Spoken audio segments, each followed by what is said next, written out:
Hello ma'am, आप please अपना नाम बताइए। My name is Manaswini Animalla. और क्या एज है आपकी? My age is 23 years. और आप कहाँ से आए हैं? I'm from Hyderabad, but I was doing my masters in USA, तो वैसे ही वहाँ से आ गई हूँ मैं. तो अभी क्या डिस्कम्फर्ट था, क्या डिजीज़ था आपको?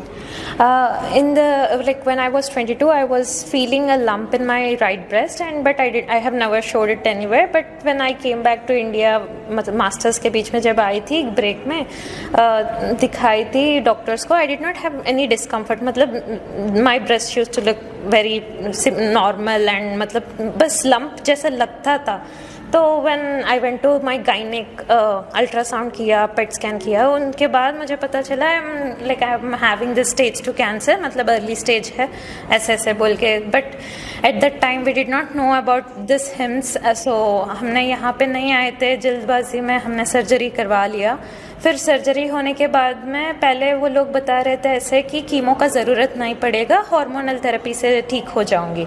बट वो सर्जरी होने के बाद फिर ऐसे बात पलटा दिया कि कीमोथेरेपी चाहिए, 6-18 कीमो ऐसे साइकिल्स चाहिए बोल के. तो पापा मम्मा सब लोग डर गए थे. आई वॉज कन्फ्यूज्ड, मतलब मेरा पढ़ाई बीच में छूट गया, यहाँ पे आ गई हूँ, क्या हो रहा है बोल के. बट सर्जरी के होने के 40 दिन के बाद एक वीक से हम हिम से कांटेक्ट थे, मतलब they were giving us what kind of food we need to eat, मतलब इनका प्रोटोकॉल सभी घर में फॉलो करते थे. And after following it for 20 days at home we came here and it's my 17th day here. And मतलब पहले बहुत I was in lot of stress, मतलब कैसे होगा, अभी सर्जरी करवा लिया, recurrence chance is more if I leave chemo and everything. But after coming here and talking to sir and everyone, I got a lot of confidence that we can cure any kind of disease with nature, connected with nature. तो आपको सिर्फ lump था? हाँ. कोई discomfort नहीं था? और आप नॉर्मल रूटीन के लिए गए? नॉर्मल. तो आपने क्या बायोप्सी कराई थी, क्या कराया था? बायोप्सी करवाई थी and you will not imagine कि पहले मेरा साइज इतना सा ही लग रहा था, फिर बाद में बायोप्सी के 1 हफ्ते के बाद में I can feel that lump इतना बड़ा हो गया बोल के. मैं बहुत टेंशन में आ गई कि ये लंप ऐसे कैसे बढ़ जा रहा है बोल के, मतलब थोड़ा भी उसको डिस्टर्ब कर देंगे तो इन्फ्लेमेशन बहुत ज़्यादा हो जाएगा, वो समझ में आया. तो ये कॉन्सेप्ट आपका यहाँ के क्लियर हुआ सर के लेक्चर लेने के बाद कि वो लंप इतने से इतना कैसे हुआ, बायोप्सी का क्या डिसएडवांटेज है? Yes, I understood everything and I will advise everyone मत करवाओ बायोप्सी. अगर ऐसे कुछ है तो पहले नेचर से ठीक करने के लिए we need to try it, and इनसे नहीं हो रहा है तब जाएंगे वो कहीं और हॉस्पिटल. यहाँ तो हो ही जाएगा, देखो आपका हो गया तो सबका ही हो जाएगा. ठीक है, तो बायोप्सी के कितने टाइम बाद आपने सर्जरी कराई? बायोप्सी के 1 हफ्ते में. 1 हफ्ते में? हाँ. ठीक है. और सर्जरी के टाइम पे या उसके बाद से कितना पेन रहा और क्या सिम्टम्स ऐड हुए आपको? सिम्टम्स मतलब वो सर्जरी का जो पेन रहता है वो ही है, एंड थोड़ा सा मतलब वो सूचस के पास में थोड़ा इचिंग जैसा रहता था. But they have given me, provided me oil, वो लगा के ठीक होता है. But I don't remember the oil, exact oil. तो अभी मतलब उसके बाद आपका स्लीप पैटर्न, एपेटाइट सब नॉर्मल था? I had a very worst sleep schedule in USA and my diet was not proper. I used to go for Subway. I used to take 1 Coke, 1 sub every day, and it was the worst thing that I can ever do it to my life.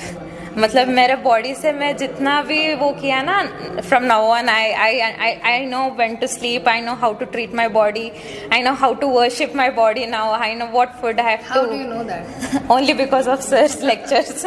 It is helpful to you. Very much helpful. And इससे पहले I used to even in USA when I was there, I used to get tired up. मतलब I used to go to my lab, I used to work in my lab. Afterwards also I used to go मतलब part time करने का कुछ ज़रूरत नहीं था, फिर भी नींद नहीं आ रहा है तो और थकान होना चाहिए बॉडी में तभी नींद आएगा बोल के. I use to even go for some other part time. I use to do different kinds of part times for just to get tired and sleep. But वो भी नींद नहीं आता था. पार्ट टाइम से 1 बजे आती थी रात में, फिर सुबह 6 बजे 7 बजे तक नींद नहीं आता था. एंड आफ्टर कमिंग हियर मतलब तीसरा दिन से ही मेरा पूरा स्लीप स्केड्यूल सही हो गया, मेरा बाउल मोमेंट सही हो गया, everything got करेक्टेड। तो क्या लगता है आपको 3 दिन में क्या चीज़ थी ऐसी जिसने मैजिकली वर्क किया आपके ऊपर? One thing is sir's words, मतलब वो पॉजिटिव वर्ड से, एक तो पहले ज्वाइन होने से पहले you whatever the speeches I heard before coming here and even after coming here, yoga master used to tell so many things. मतलब थोड़ा पहले first 2 days mummy was back of me कि चलो चलो we need to go for this, we need to do this, but from 3rd day onwards I was doing everything by myself. मतलब हाँ, this is the right way how we have to live a life. मतलब मैं तो जीना सीखो को आके जीना सीख लिया मैंने, and I am really happy for this. तो जो BRC सर का प्रोटोकॉल है उसमें आपको सबसे बेस्ट चीज़ क्या लगी? द बेस्ट थिंग, मतलब 0 वोल्ट का जो भी है, ग्राउंडेड रहना, अर्थ से जुड़ी रहना, ये चीज़ बहुत अच्छा लगा है। And also about the hot water immersion therapy, उससे भी बहुत मुझे वो रिलैक्सेशन फीलिंग, मतलब मुझे पेन तो नहीं था but the relaxation feeling was good. और डाइट के बारे में क्या बताना चाहोगे आप? क्या पॉइंट देना चाहोगे डाइट के लिए? Diet, yes, first initially few days it might be, मतलब हम जिंदगी में कभी ऐसे नहीं डाइट किए, मतलब हर तो आप रोज सबवे और कोक ले रहे हो और फिर एकदम से ऐसी diet, it's a drastic change for you. हाँ, इट्स अ ड्रास्टिक चेंज। तो फ्यू डे मतलब जब घर में स्टार्ट किए थे ना, घर में I used to be very much irritated, frustrated कि क्या लगा रहे हैं मुझे ऐसे बोल के, but the diet is the one thing, now I will do it for my lifetime. Wow, great. Means this is a very big achievement for us also. Patient coming from diet, Coke and then Subway sandwich to this diet and loving it. This is a very good compliment. So जो लोग आपको सुन पा रहे हैं उनको क्या message देना चाहोगे? मैं तो बोलती हूँ everyone need to have a very healthy lifestyle and if you are not able to learn it by yourself, please come here. They will definitely, they are मतलब आपको कोई बहुत गारंटी मैं दे सकती हूँ कि ये लोग सिखा के ही भेजेंगे आपको घर। बिल्कुल सिखा के भेजेंगे कैसे खुद को ठीक करना है। हाँ, कैसे खुद को ठीक करना है। Thank you ma'am, thank you. बड़ी से बड़ी बीमारी का आसान से आसान इलाज घर बैठे ही हो सकता है। अधिक जानकारी के लिए कांटेक्ट करें nearest doctor BRC clinic @home।